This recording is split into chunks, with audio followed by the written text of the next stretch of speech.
네, 안녕하십니까. 동료입니다. 지금 그저 휴일 동안 금요일 저녁이었죠. 그때부터 해서 오늘은 6월 15일입니다. 2025년. 음, 이란과 이스라엘의 어떤 이 전쟁 이 부분이 또 우리를 좀 그죠? 이 정시가 확 살아나려 하니까 또 괴롭혀요.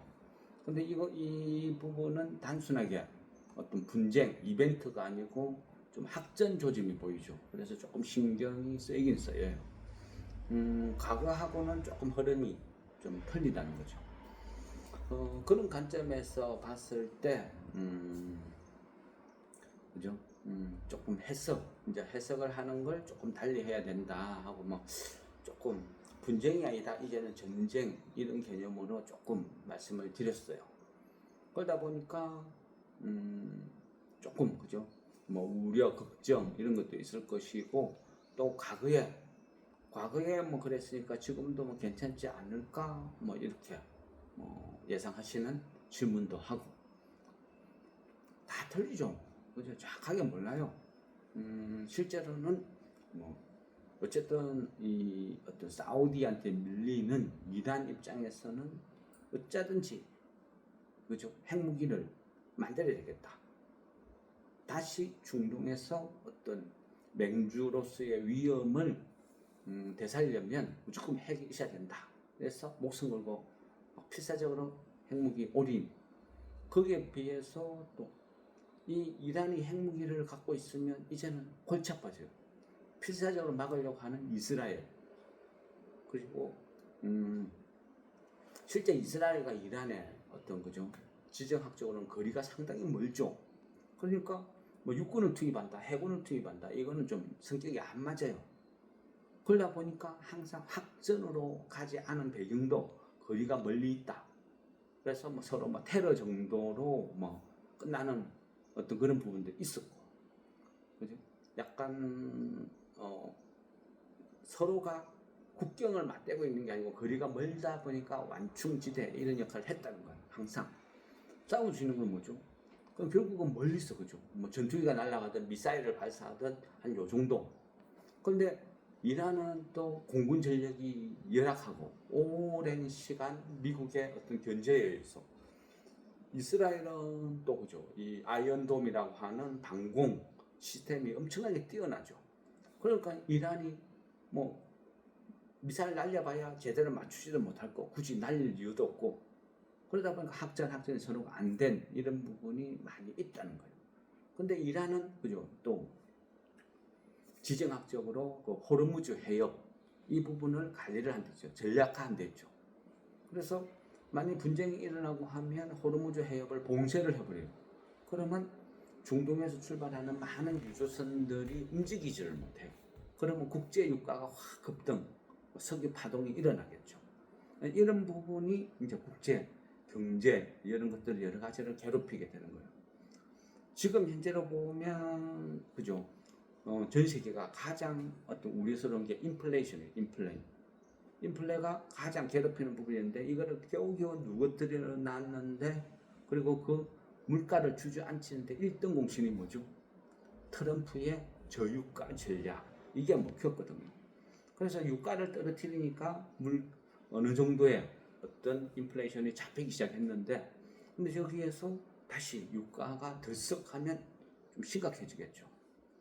그러면 여기에서 빨리 수습을 하는 방법이 있을 것이고 두 번째는 뭐 미국에서 그렇죠? 전략 충류나 이런 쪽으로 해가 강력하게 풀겠다는 의지 이런 걸 보인다 뭐 이래 될 수도 있을 것이고 뭐 그거는 이제 그 흐름을 또 봐야 되는 거죠. 아니면요 이런 생각도 해볼 수 있어요. 모든 사람이 악재라 할 때 오히려 호재가 되는 경우는 트럼프 입장에서 어쨌거나 똥꼬지 피운다고 관세라는 것을 계속 주장을 했어요. 관세. 근데 벌거리 났으니까 이제는 수습이 안 돼요. 누군가 나 좀 말려줘 이렇게 하고 싶은 처지인데도 그죠? 아무것도 없어. 실제 관세를 꺼내들어서 득본 건 아무것도 없어요. 중국한테도 질질 끌려다니고 히토류 때문에 완전 망신당했죠. 그러니까 트럼프는 뭐다? 어차피 벌거리 나도 결국은 꼬랑지 내는 건 트럼프다. 조롱이나 당하고 그래서 덕보다 실이 많구나. 이거 뭐 괜히 관세 꺼내가 덕 본 건 없다. 그런데 철수를 못해. 없던 일로 하자 말을 못했어요. 근데 어찌 보면요, 이 이란 중동 이 긴장이 트럼프 입장에서는 전후에 또 찬스가 될 수도 있어. 왜? 얘네 둘이 전쟁을 하니까 유가가 치솟고 하니까 일단은 유가가 안정되고 중동이 평화가 올 때까지 내가 관세를 보류하겠다. 이렇게 말을 할 수도 있는 거예요. 그래 되면 또 주식시장이 한우하겠죠. 그래서 어떤 일이 벌어지면 무조건 고민하지 마. 지레 겁먹고 고민하고 밤잠 못 자고 끙끙 앓고 이거는 안 좋은 거죠. 주식은 뭐다? 그죠? 현실 세계를 모토로 하되 7, 80% 정도의 반응, 한 20%, 30%는 그죠? 픽션이 가미된다. 누군가의 이득에 의해서 그냥 놀아나는 거예요. 그래서 반드시 이렇다. 이건 아니다. 지금 주변 사람들한테요. 주변 사람들한테 한번 물어보세요. 야, 이란, 이스라엘, 중동, 일란데 걱정 안 돼? 걱정하는 사람 아무도 없어요. 걱정하는 거는요. 주식쟁이들밖에 없어요. 그러면 지금 밖에 나가서 주유소 가격 한번 보세요. 가격이 막 치솟았는데 가격이 상가 갔는지 저번 주 초나 지금이나 아무 차이 없어요. 똑같아요. 아침에도 제가 가서 주유소 가격 시세 쭉 한번 보고 왔거든요. 아무 변동 없어요. 왜? 기름값이라는 건 항상 시차를 둬요. 시차를 두고 천천히 올리고 떨어질 때는 더 늦게 천천히 떨어지죠. 오를 때는 급속하게 올려버리죠. 그렇지만 그 급속하게도 일정한 시차가 있어. 왜? 기름이라는 것은 그죠? 미리 결제돼야 돼요. 지금 계약을 하면 3개월 후에 인도를 하겠다. 6개월 후에 인도를 하겠다. 길게 미리 계약을 해두는 거죠. 이게 한 3개월, 6개월, 1년 지속되면 문제가 커지겠죠. 그렇지 않으면 가격이 반영되기 전에 대부분 다 수습해버리는 경우가 대부분이다. 이게 이제 실제 상황이고요. 또 그죠? 중동에만 기름을 한 게 아니죠. 요즘은 그 전략비 충류나 이런 것들 뭐 미국에서 풀 수도 있고 또 전 세계에서 최고로 매장량이 높은 거는 미국이기도 하고 또 지금 그죠? 뭐 어떤 북극해를 개발하자 어쩌자 저쩌자 막 그런 식으로 또 많이 거론이 되고 있고 어쨌든 명분은 많다는 거예요. 명분. 그래서 반드시 뭐 전 세계가 뭐 옛날처럼 석유 파동 나듯이 차게 경으로 흘러간다. 이래 보기는 좀 어렵다. 이제 개인적으로는 그런 생각을 해보는 거고요. 하면 이 주식 시장에서 일어나는 반응 여기는 좀 이해를 못하겠다. 그런 쪽인데 근데 이걸 굳이 이해할 필요 없어요. 그냥 주식은 주식이에요. 주식은 뭐죠? 누군가가 사로 수급이 몰리면 사로 들어오면 그냥 급등하는 거예요. 그게 현실은 아니라는 거예요. 그래서 그 부분을 정확하게 이해를 하고 있어야 된다. 이걸 내가 테마로서 이해를 하고 접근을 할 것인지 아니면 그죠? 뭐 그냥 주식시장의 모든 테마를 다 접근할 필요는 없어요. 그렇게 항상 말씀드리죠. 이스라엘이 이란을 바로 때릴 것이다. 저도 그런 생각은 별로 안 했어요. 왜냐하면 지금 미국과 이란이 핵 협상 중이었거든요. 뭐 협상이라는 건 뭐죠? 한 번, 두 번 결렬되는 거는 흔한 일이고 협상 중에 있는데 미국과 이란이 협상을 하고 있는데 거기에서 한번 결렬됐다고 이란이 바로 가서 공격을 한다? 그것도 좀 이해가 안 됐고 그리고 또 이스라엘의 그죠? 네타냐후 총리 뭐 이 개인사를 봤을 때도 지금은 공격할 타이밍이 아니다 생각했는데 약간 의외의 어떤 공격은 이런 건 있었어요. 어찌 보면 뭐 네타냐후 총리가 그죠? 이 미국의 트럼프한테 팽당한 거에 대한 어떤 배신감 이런 거를 표출할 수도 있고 아니면 전체적으로 평화가 오면 가장 지금 처벌을 기다리고 있는 게 네타냐후 총리 입장이죠. 평화가 오면 처벌을 받아야 돼. 청문회를 해서 실각할 수도 있고 뭐 그런 뭐 여러 가지 이유가 있을 수도 있고. 근데 어쨌거나요, 이거는 이제 끝없이 반복이 되니까 우리도 그죠, 그 전에 중동 분쟁하면 이렇다, 호르무즈를 봉쇄한다, 그러면 어떤 주식이 움직인다, 한 몇 차례 공부를 한 것 같아요. 몇 차례 공부를 했는데 그게 정리가 안 되는 거죠. 정리가 안 되니까 막 헷갈리는 거예요. 그래서 이제 뭔가를 질문을 했는데 제가 생각해 보니까 이거는 근본 뿌리부터 설명을 드려야 되는데 그냥 두리뭉실하게 설명을 하니까 좀 이해를 잘 못하는 거 아닌가, 좀 이런 생각이 약간 들었어요. 그래서 조금 디테일하게 설명을 드리면 우리가 이 중동 분쟁이 탁 일어났다 하면 제일 먼저 빨리 움직이는 게 그죠, 흥구석유 아니면 중앙에너비스 이런 종목이죠. 첫째는 가벼워요. 주식 수가 작다는 거예요. 유통되는 주식 수가 작다, 가볍다 이런 의미. 그렇다고 얘네들이 중동 분쟁이 일어난 데서 막 어떤 급격하게 돈을 막 떼돈을 벌고 이런 구조는 전혀 아니라는 거, 그죠? 이게 팩트예요. 그럼 예를 들면 중앙에너비스 같은 경우는 얘도 보면 그죠, 이 자사주가 한 29% 정도 돼요. 그리고 대주주가 한 4인인가 이래 되는데 한 50% 묶여 있고, 그러면 어때요? 유통 주식수가 80%가 묶여 있죠. 그러니까 실제 돌아다니는 거는 20%밖에 안 돼요. 그래서 굉장히 탄력적으로 움직이는 거예요. 시총이 지금 급등을 했어.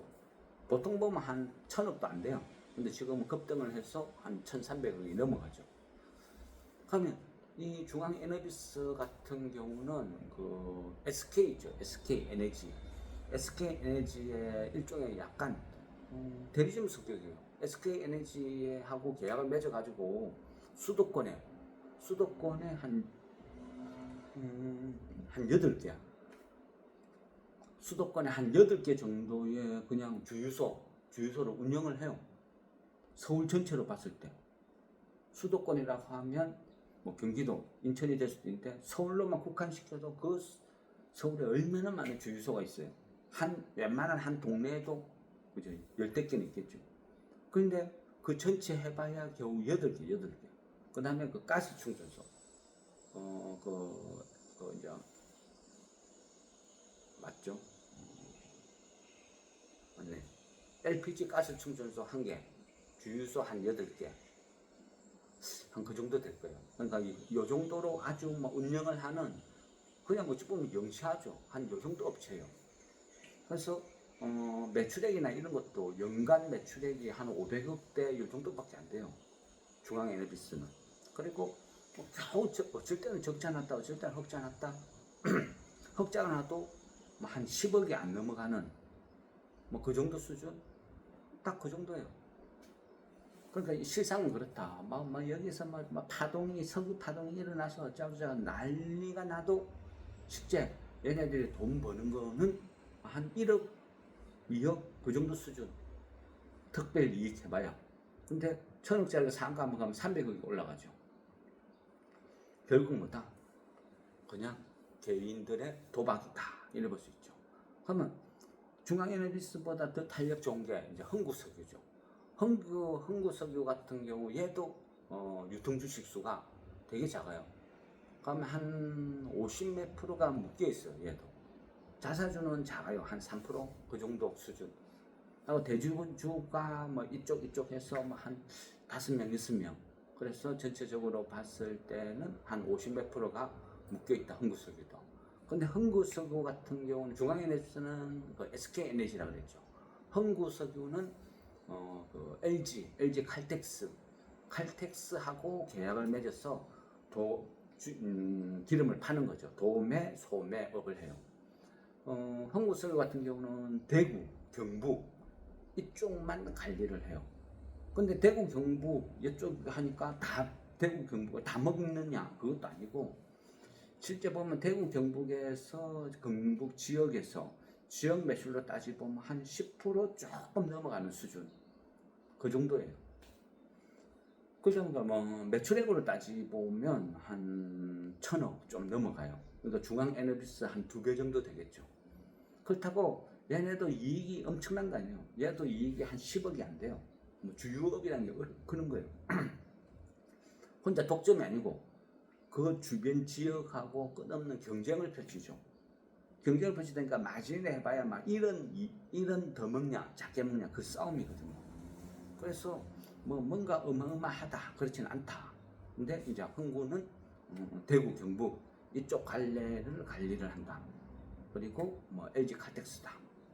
뭐 중앙에너비스는 SK 수도권에 뭐 주유소 한 8개. 요 정도 실상을 알고 보면 그죠? 이게 그냥 아이러니인 거예요. 그래서 이게 주식의 실상이야? 그죠? 개인들은 공부 안 해요. 무지해요. 진실을 하고는 아무 관심 없어요. 그냥 공식이 공식. 중동 분쟁하면 습관적으로 무조건 사로 들어가는 거예요.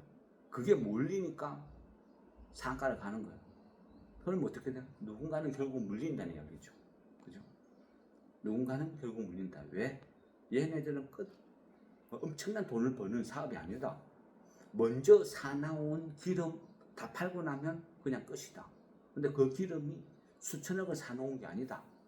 이익해봐야 매덕 사서, 그죠? 특별히 이익해봐야 뭐 얼마나 되겠어요? 한 몇백만 원? 그게 진실 게임. 그 다음으로 그죠? 이 탄력이 좋은 게 이제 GSE 같은 거죠. 근데 GSE는 뭐다? 얘는 이제 가스죠, 가스. 석유가 아니고 가스.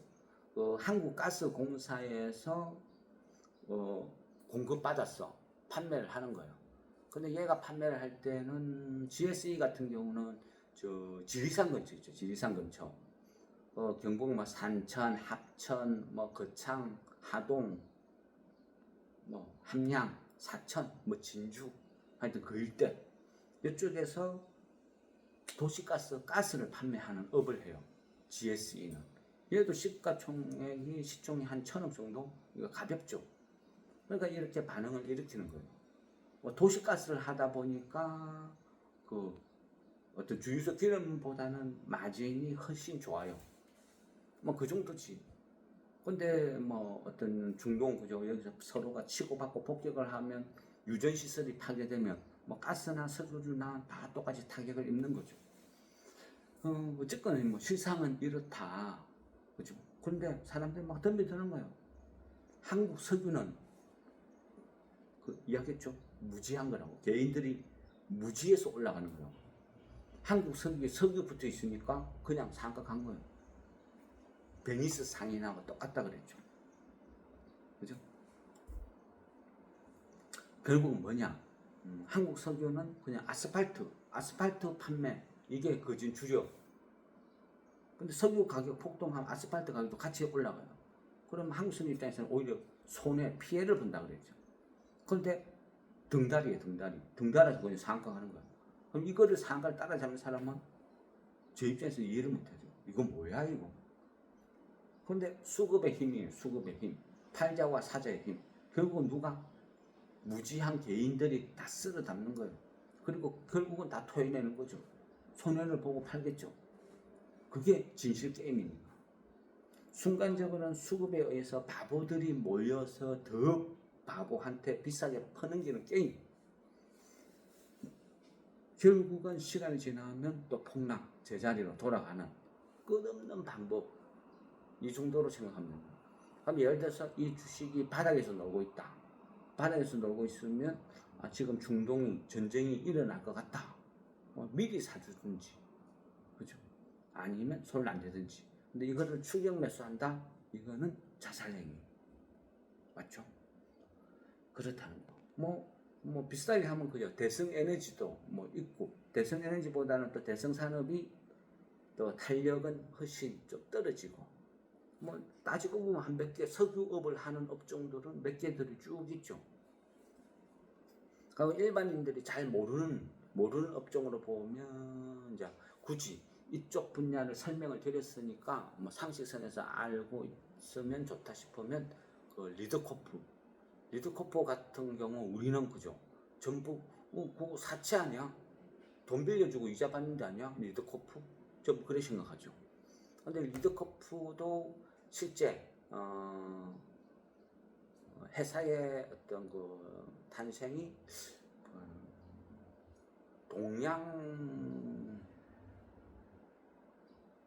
동양특수유조 아마 그럴 거예요. 얘도 한 1970년대에 생긴 회사거든요.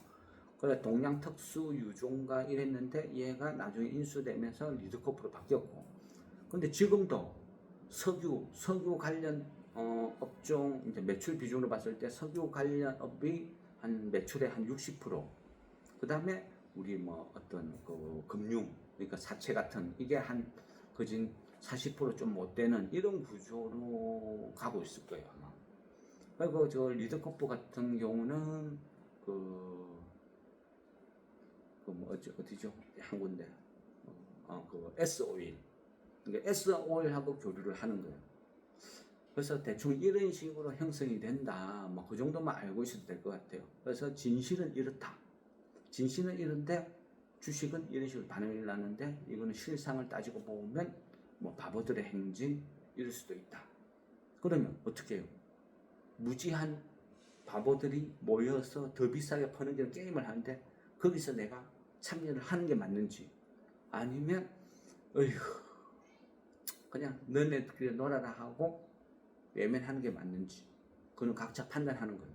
저는 진실을 말씀드리는 거예요. 그게 부러우면 와 사과 같다 부럽다 싶으면 다음부터 뭐 매수를 하든지 그걸 각자 선택하는 거예요. 저는 진실을 얘는 이렇다 얘는 이렇다 이래서 움직인다. 그죠? 설명드리는 거. 앞전에도 그랬죠. 코로나나 이런 질병이 나면 손세정제 만들지도 않는 회사가 10년 전에 지식금색, 네이버 지식금색 두드리면 한 20년 전에 누가 쓴 글, 손세정제 관련 업종 해가 쭉 뜬 거, 그걸 보고 따라 붙는 이게 주식판이라는 거. 그죠? 그래서 시장은 이렇다 이런 거 이제 말씀을 드리는 거. 가장 큰 문제는 그죠? 이 확산이 되면서 호르무즈 해협이 오랫동안 봉쇄가 되고, 그래 되면 그죠? 다시 인플레이션 이 부분이 또 내관이 되어서 금리 인상으로 가고 주식이 또 폭락 이런 쪽으로 안 좋은 방향으로 갈 수도 있고, 반대의 경우는 미국이 전략 비축률을 푼다, 뭐 사우디가 적극 가담한다 이런 식으로 해서 유가가 안정이 되고, 트럼프 입장에서는 이 관세 놀이를 일시적으로 스톱하겠다. 왜? 세상이 어렵고 힘드니까. 뭐 G7 회의에서 그렇게 말을 해준다 하면 주식시장은 또 환호하겠죠. 그리고 그렇게 말하고 이 관세에 대해서 트럼프가 잊어버리는 거죠. 까먹어버려요. 그러면 그렇죠. 모두가 또 해피한 이런 상황이 갈 수도 있다. 그러니까 악재가 악재로 영원하지 않고 호재가 호재로 영원하지도 않고, 그러니까 어떤 현상이 벌어지면 거기에서 최악의 경우의 수, 최선의 경우의 수 이런 것도 계산을 해두면 훨씬 대응하기가 편하다 이렇게 볼 수도 있겠죠. 이란 입장에서는 어떤 거죠? 군사, 국방 관련 1인자, 2인자, 그리고 원전 관련된 많은 박사급, 그러니까 한 9명이라고 하죠. 그 정도 엄청난 손실을 입었어요. 이런 사람들이 죽었어. 근데 가만히 있을 수가 없죠. 근데 전면전을 하자고 나서기에는 또 가진 게 없어요. 어떤 맞다이를 서로서 한다 하면 거리가 엄청나게 멀어요. 공군 전력으로밖에 싸울 수가 없어. 근데 이란은 공군 전력 가진 게 없어. 끼켜봐야 드론. 그죠? 근데 그 드론도 이스라엘의 아이언돔 방공망을 뚫지는 못해. 그럼 어떤 일이 벌어질 거예요? 결국 부글부글 끓어오르지만 두고 보자 말뿐일 수도 있는 거예요. 근데 말뿐이면 국지적으로 길게 또 늘어지겠죠. 그러면 또 시장이 해석하는 거예요. 어쨌거나 주식쟁이는 하루도 마음 편할 날이 없는 것 같아요. 그렇지만 우리가 이 주식을 달 때 진실은 뭔지, 그죠? 주식은 사고 팔고 하는 테마로 움직이는 이 주식의 특징은 뭔지 이런 걸 막 보는 거예요. 그래서 관련이 있는 거 없는 거, 누군가의 어떤 작품이 될 수도 있고 안 될 수도 있고, 항상 가능성을 보는 거예요. 그렇죠? 부산 지역에 그 해수부 이전한다 했을 때 만일 부산 지역에 해수부를 이전하면 내가 세력 같으면 부산에 KLnet 얘를 손대겠다. 그런 식으로 어떤 설명드린 적도 있죠. 항상 그래요. 주식이란 거는 이미 시세가 난 것은 손댈 필요 없어요. 그거는 누군가가 팔아먹기 위한 함정. 내가 봤을 때 괜찮아 보이는데 바닥에 놀고 있는데 시세도 안 났는데 그런 거는 세력의 타겟이 될 수도 있다. 그런 거는 또 관심 가져보는 거죠. 그런 식으로 어떤 테마가 됐든 중동 테마가 됐든 뭐가 됐든 첫째는 적지 않은 쓰레기 회사는 안 본다. 저평가인 바닥에서 노는 종목을 찾아서 누군가와 연계가 된다 하면 그런 것들은 새롭게 본다. 정치 테마라는 것도 그래요. 지금은 이제 새로운 정부가 탄생을 했어요. 그러면 대통령 이재명 아니면 그 밑에 이제 총리 김민석 그러면 이제는 시장이 김민석 테마를 찾을 가능성이 많아요. 그러면 야당에서는 김민석 불법 정치 자금 받았다 해서 공격을 할 것이고 여당에서는 무조건 입각시키려 할 것이고 그래서 여기서 공격을 받아서 총리가 못 된다 하면 악재가 될 것이고 총리가 된다 하면 관련 종목을 시장은 또 찾아내겠죠. 그러면 김민석의 어떤 출신 성분 이런 것들을 알아보고 여기에서 비슷한 회사를 찾아. 근데 그 비슷한 회사가 시세가 안 난 회사를 찾아야 되겠죠. 그리고 저평가된 회사, 쓰레기 회사가 아닌 저평가된 바닥에서 노는 회사 이런 걸 찾아서 갖고 있으면 연료가 안 돼도 그냥 본전. 근데 만일 엮이면 급등이 나와. 그러면 감사합니다 하고 팔아먹고 KLNet처럼 그런 게 이제 테마에 대한 어떤 대응이죠. 근데 추격 매수 이거는 자살행위다. 그죠? 이스라엘하고 이란이 전면전으로 갈 가능성이 커 보인다. 그래 되면 지금이라도 홍구석유 그죠? 중앙에서 따라잡아도 되지 않겠습니까? 이게 질문이었죠. 근데 그거는 전혀 아니다. 잘못됐다. 그것을 설명을 드리다 보니까 또 많이 길어졌습니다. 어쨌든 진실은 이렇다. 이거를 알고 대응을 해야 될 것 같습니다. 어쨌든 무난하게 잘 해결되기를 바라겠습니다. 휴일 편히 쉬세요.